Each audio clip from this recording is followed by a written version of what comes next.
Și expresia, el după căpățână ar trebui să fie un câine mult mai puternic, după aspectul capului, după zona frunților, deasupra ochilor, arcadele și deci el așa când trezi la cap și vezi proporțiile alea, zici, bă, ăsta va fi un câine puternic, că când era mic, știați, să face.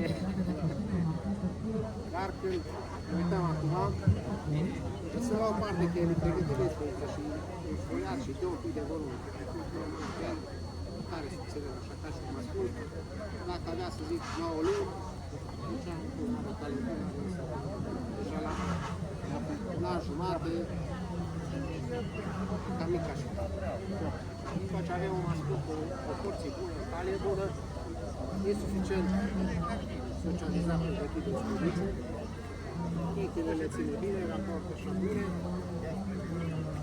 Mișcare și la acesta s-a observat o mișcare cu pas scurt. Fie că l-a ținut de lesă prea ridicat și pe față, mergea scurt, dar mai ales pe spate, pasul nu e un pas lung cu alojă mare, merge destul de scurt așa.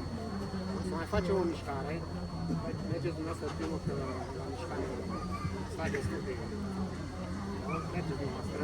Ne uităm la el.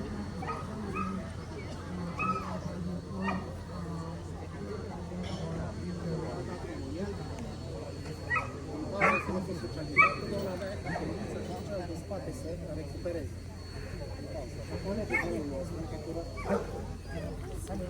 Bravo, băi!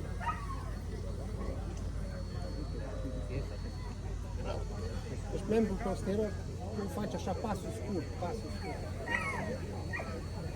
Pasul scurt.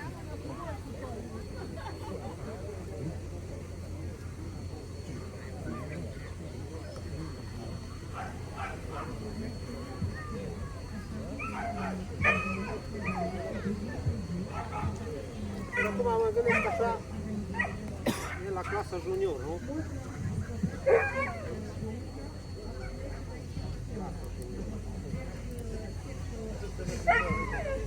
Avem aici un excelent, fără titlu. Excelent, fără titlu. Nu oscilez între excelent și credit. Să vă dau un excelent, deși fiind de...